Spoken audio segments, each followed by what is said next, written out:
Soliflare cette œuvre de Soutine qui s'intitule Le bœuf écorché, que vous connaissez peut-être, que voici, qui représente de manière assez évidente une carcasse de bœuf suspendue par les pieds. Vous le voyez ici, on voit les attaches qui sont ici.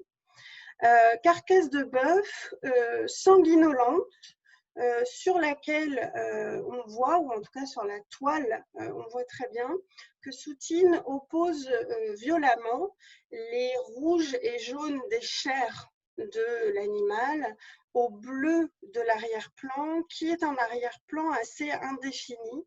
Il est très difficile de voir ce que représente concrètement cet arrière-plan.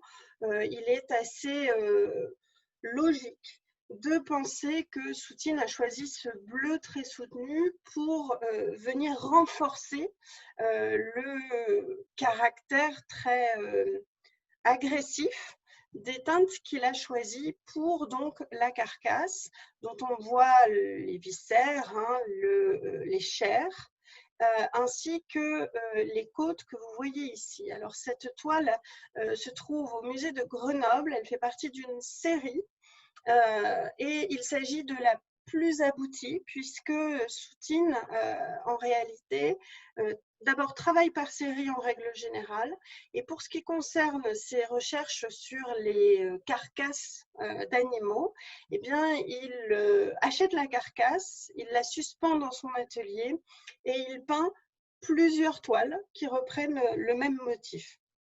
Alors avant de revenir sur le bœuf écorché lui-même, je voulais vous montrer eh bien, un portrait de Soutine par son ami Modigliani. Soutine est en fait un Russe qui est né en actuelle Lituanie, mais qui appartenait à l'Empire russe. Sa date de naissance ou son année de naissance n'est pas tout à fait claire. Est-ce que c'est 1893? Est-ce que c'est 1894? On ne sait pas précisément, même si on s'accorde à dire 1893. Ce que l'on sait, c'est qu'il est le 10e enfant d'une famille qui en compte 11 et qu'il est originaire de Smilovici et d'une communauté juive orthodoxe qu'il a connue vraisemblablement la pauvreté enfant, mais peut-être pas une pauvreté aussi importante que celle qu'on lui prête. Quoi qu'il en soit, il est, et ça c'est une constante, il est très farouche, il est très introverti, il est très timide. Et lorsqu'il arrive à Paris en 1912, eh bien, il va fréquenter la communauté des Russes à Paris, Russes au sens large, vous le savez, puisqu'il y vient avec son ami Kikoïne, qu'il a rencontré tout simplement à Minsk. Et puis, il va fréquenter les Chagall, les Chana Orlov, etc., etc. La relation au sein de la ruche et dans l'école de Paris dont il fait partie est assez compliquée. Et il va nouer une amitié très longue, enfin très longue, non pas longue puisque Modigliani meurt très jeune, mais très importante avec Modigliani qui le portraiture ici. Alors je vous précise que Modigliani et lui sont deux opposés stricts. Leur communauté, ou ce qui est leur point commun, c'est d'être juif. Mais Modigliani, lui, est extrêmement fier de sa judaïté, tandis que Soutine ne la met pas spécifiquement en avant. Il y a vraiment cette opposition. Tout ce que Modigliani est de beauté, d'élégance, Soutine est de saleté, de crasse. Donc ici, ce n'est pas extrêmement visible, mais on voit qu'il est tout de même assez dépenaillé. Les choix des couleurs sur sa veste montrent sa très grande pauvreté. C'est Modigliani qui va l'aider à se mettre bien, à s'habiller un peu et à être présentable. Auparavant, Soutine a une réputation qui est très mauvaise, puisqu'on dit qu'il sent mauvais, qu'il est sale, qu'il va par les rues parfois tout à fait nu. Enfin, il y a véritablement quelque chose de très particulier là-dedans. Je vous le montre ici parce que Soutine est connu pour un certain nombre d'œuvres, notamment ces paysages à Céret. On sait qu'il pratique les distorsions, hein, c'est-à-dire qu'on a souvent l'impression que ces paysages sont très courbes, qu'ils sont pas du tout réalistes. Et on parle beaucoup d'expressionnisme dans la manière de peindre de Soutine. Oui, peut-être, effectivement. Moi, je me suis focalisée, parce que c'est le propos de cet exercice, sur ces natures mortes. Et je vous en montre ici une autre qui date d'à peu près la même période. On est dans les années 1920. C'est une époque à laquelle Soutine ne meurt plus de faim. Il ne roule pas non plus sur l'or, mais enfin, il mange à peu près correctement. Je dis bien à peu près parce que je vais y revenir dans un instant.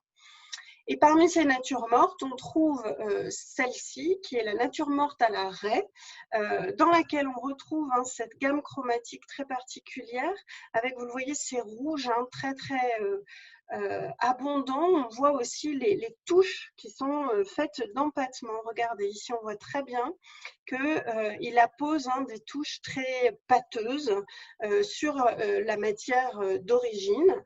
Et puis, on trouve aussi ces chairs qui sont sorties véritablement, en fait, sur les intestins, tous les organes internes, qui sont dégoulinants sur la table et qui répondent finalement à ces tomates qui ont un aspect presque aussi dégoulinant que le reste de la raie. Cependant, vous remarquerez les éléments dont je vous parlais, à savoir, vous voyez, la table, elle est comme tordue et cassée au milieu. C'est cette déformation, en fait, des perspectives qui fait vraiment partie de la manière de Soutine. Or, cette raie, ça ne vous aura pas échappé, c'est en fait une reprise de la raie de Chardin qui se trouve au Louvre. Parce que Soutine fréquente le Louvre, il visite régulièrement tout ceci, et même si sa facture n'est pas classique, on le retrouve ici avec ce bœuf et cette tête de veau, la facture n'est pas classique, elle est faite effectivement d'empattement. Il faut noter que les thématiques que Soutine représente tout au long de sa vie sont, elles, extrêmement classiques. Les natures mortes, les paysages et les portraits. Donc ce n'est pas un artiste, comment dire, novateur sur le point de vue du thème. C'est un artiste qui est tout à fait particulier dans sa manière de représenter les thèmes.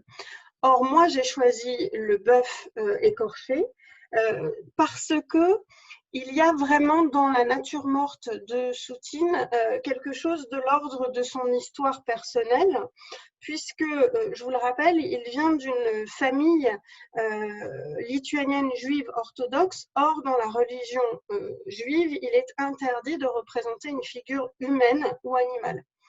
Et très jeune, avant de quitter Smilovici, Soutine a réalisé un portrait de vieil homme dont on pense qu'il s'agissait d'un rabbin et qu'il y avait dans cette représentation du rabbin une volonté de profanation de la part de Soutine qui se finit relativement mal pour lui puisque le fils du rabbin, qui était boucher de son état, l'emmène dans le fond de sa boutique et le rosse très sévèrement. Il se trouve qu'on pense qu'il y a dans cet acte comme un acte fondateur, un mythe fondateur, qui explique la fascination de Soutine pour les carcasses d'animaux, la représentation de la mort, les couleurs comme ça très sanguinolentes que vous retrouvez ici, toujours avec ce mélange de rouge et de jaune, et puis cette violence qui sont propres à son œuvre. Je vous précise par ailleurs que cette rossade qu'il a subie se termine en procès qu'il remporte et grâce à cet argent il va à Vilnius. Par ailleurs, je vous précise que lorsqu'il peint ces carcasses, il y a quand même un petit souci, c'est qu'en fait elles sont très vite en putréfaction, vous vous en doutez, et donc l'odeur est absolument atroce. Et quand il est dans son atelier, en fait les voisins appellent la police et ce sont les employés des services d'hygiène qui viennent expliquer à Soutine qu'en fait il peut piquer ses carcasses avec de l'ammoniac pour freiner la décomposition, et c'est donc ce qu'il va faire. Cependant, si j'en reviens à mon point de départ, donc ce bœuf écorché, il se mesure au maître absolu qu'il a toujours intimidé, en l'occurrence Rembrandt, puisqu'il admire cette étude de Carcasse qui se trouve au musée du Louvre, et il se mesure en quelque sorte au mètre. Regardez bien les différences. On retrouve l'accrochage par les pattes arrière. Simplement, dans la composition de Rembrandt, on voit finalement ces structures qui soutiennent la carcasse, qui ont disparu chez Soutine, et on voit une servante à l'arrière-plan. Je vous en donne un gros plan ici, vous la voyez ici. Notez par ailleurs que la carcasse du bœuf écorché de Rembrandt n'est pas sanguinolente comme celle de Soutine, et vous remarquerez que finalement la gamme chromatique qu'utilise Rembrandt est très proche, ou plutôt tout se fond. Il y a une forme de douceur dans cette œuvre, alors que chez Soutine, vous le voyez, c'est criant. Il y a vraiment l'idée du sang presque en train de couler, avec la décomposition des chairs qu'il est en train de faire, représenter ici, excusez-moi. Et vous voyez aussi le contraste absolu entre l'arrière-plan et la carcasse. Je me permets de vous citer une chose qui permet de comprendre aussi Soutine. Alors il faut faire attention parce que Soutine représente énormément de nourriture et on pense souvent que c'est parce qu'il a souffert de faim et que ainsi il se débarrasse de cette faim. Oui, mais il y a aussi un autre élément, c'est qu'il souffrait d'un ulcère qui est la cause de sa mort.